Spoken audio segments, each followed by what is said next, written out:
wabarakatuh. Waalaikumsalam warahmatullahi wabarakatuh. Saudara-saudaraku sebangsa setanah air yang kami cintai, yang kami banggakan dimanapun Anda berada. Alhamdulillah pada kesempatan yang berbahagia ini bisa menyapa kembali saudara-saudaraku semua sebangsa setanah air. Dan Alhamdulillah pada kesempatan kali ini bisa bersama dengan Gus Mar KPN Nusantara. Gimana kabarnya Gus? Baik, alhamdulillah. Alhamdulillah. Sehat Gus ya? Alhamdulillah. Mudah-mudahan saudara-saudaraku semua sebangsa setanah air juga dalam keadaan sehat-sehat selalu. Amin. Ini mumpung ketemu dengan Gus Mar KPN Nusantara, ini ada yang menarik dari Pekalongan ini Gus. Apa itu?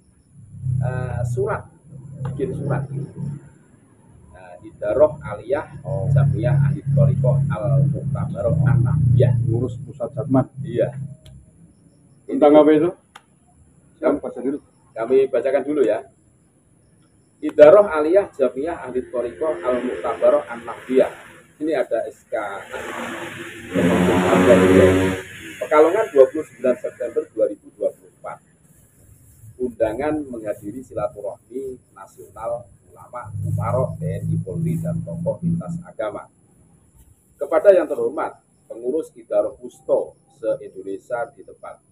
Assalamualaikum warahmatullahi wabarakatuh. Syukur kehadirat Allah Subhanahu wa ta'ala atas limpahan rahmat, taufik, dan hidayahnya. Sholawat serta salam semoga tercurah kepada junjungan kita Nabi besar Muhammad SAW dan penerus risalahnya. Silaturahmi nasional antara ulama, umarok, TNI, Polri, dan tokoh lintas agama merupakan salah satu rangkaian rutin dari Maulid Akbar yang secara rutin diamanahkan pada Jamiyah Ahli Thoriqoh Al-Muqtabaroh An-Nabiyah atau Jatman sebagai bagian dari kepanitiaan induk Yayasan Kamsus Sholawah Kota Pekalongan. Kegiatan tersebut akan diselenggarakan pada hari tanggal Sabtu Pahing 12 Oktober 2024. Waktu sesuai dalam lampiran. Tempat Juanit Convention Center Pekalongan Selatan. Tema utama memperkokoh sinergitas ulama, umarok, TNI, Polri, dan tokoh lintas agama menuju Indonesia maju. Sehubungan dengan hal tersebut, kami selaku Rois Am Jamiyah Ahli Thoriqoh Al-Muqtabaroh An-Nabiyah Jatman dan Khatibul Maulid mengharap dengan hormat lagi sangat kepada pengurus Idaroh Wusto berkenan mendelegasikan 5 orang untuk hadir sebagai peserta pada kegiatan tersebut.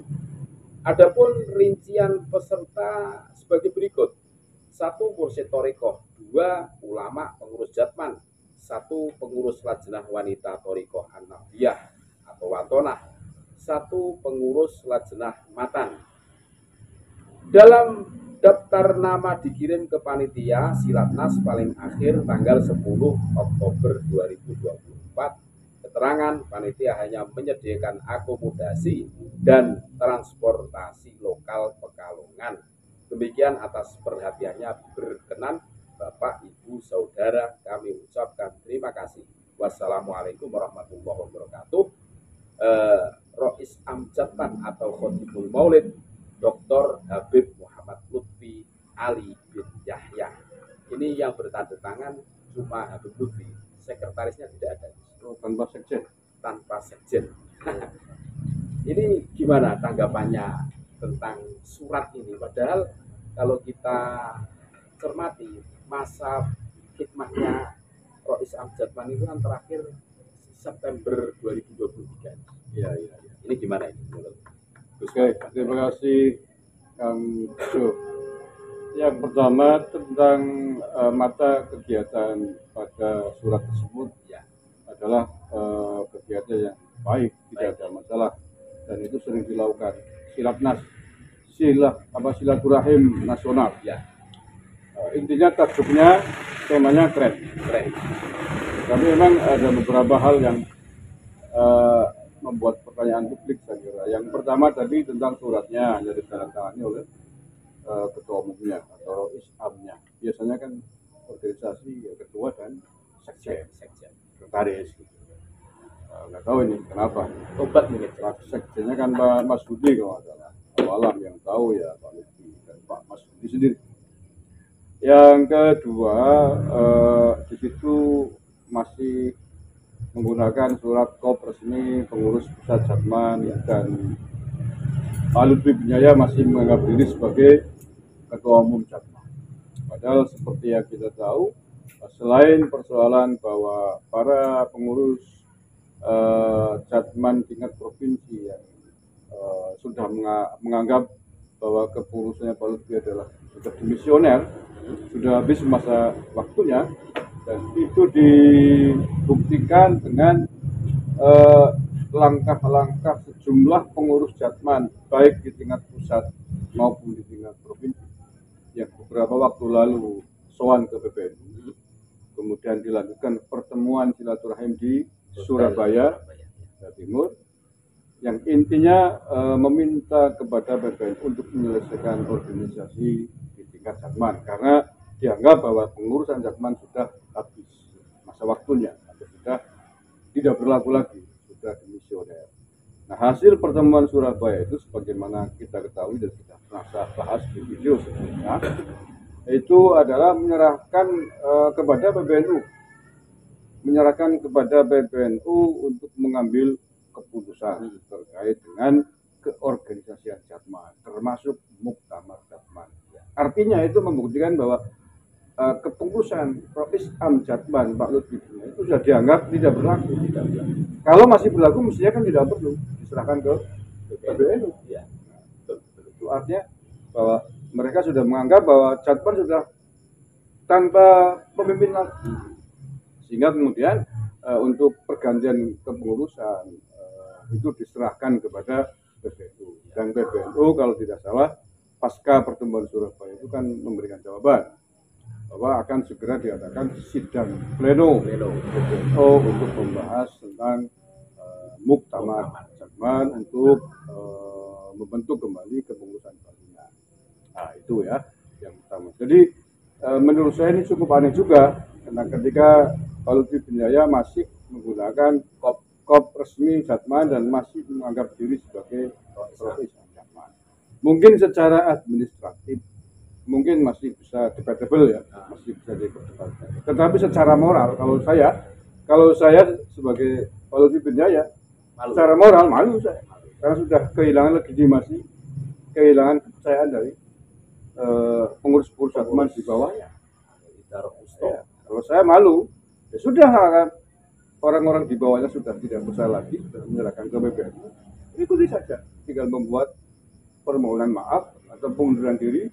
Menurut saya itu lebih gentle daripada ini, lebih terhormat. Nah, ini kan lagi-lagi nadanya, auranya adalah mirip dengan surat pembangkangan yang dulu pernah dibuatkan. Oh iya. Menjelang pertemuan Surabaya kan Pak Lutfi bikin surat kepada para pengurus Jatman provinsi atau Jawa Wusto untuk tidak menghadiri undangan PBNU itu. Nah, itu kan sebuah pembangkangan dari ketua Banom kepada induk organisasi. Jatman kan badan otonom, organisasi di bawah PBNU, Jatman pusat ya. Selain Jatman ada Muslimat, ada Fatayat, ada Ansor, Ibnu, PBNU, itu semua adalah badan otonom di bawah perkumpulan Nahdlatul Ulama yang wajib untuk patuh dengan ADART Nahdlatul Ulama.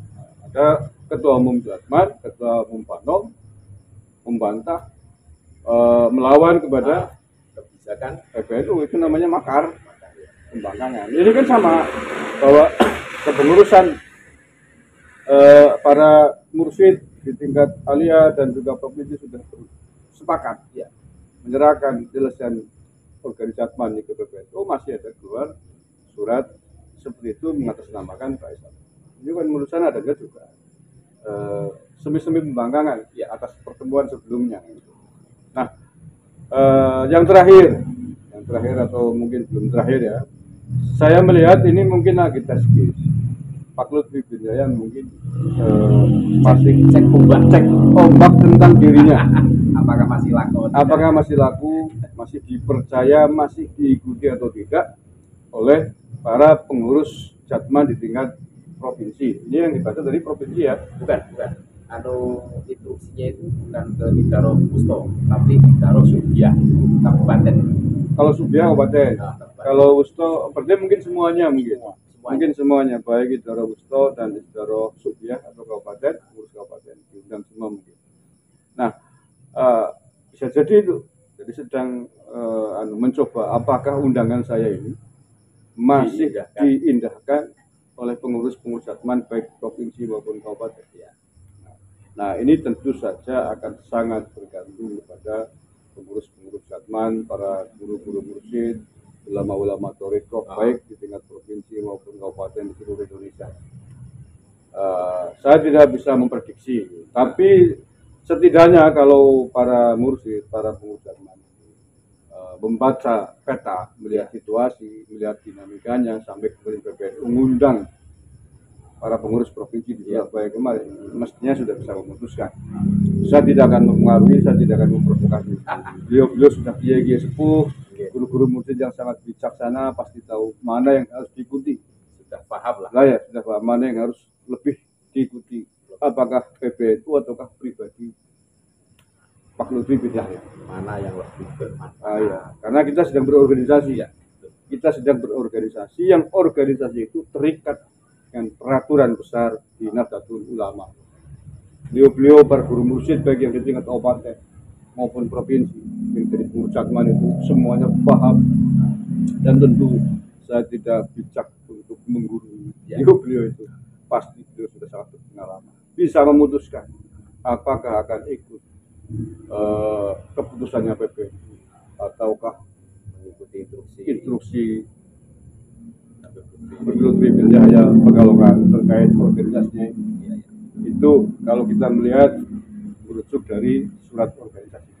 Jadi sekali lagi mungkin masih Pak Lutfi sedang ngetes diri. Apakah para guru mursyid ini masih patuh dengan saya atau tidak dengan mengirimkan undangan itu. Nah, kita juga akan melihat nanti. Kita akan melihat nanti pada acara tanggal berapa tadi itu? 12 Oktober. Ya punya acara tersebut ada di surat itu tanggalnya.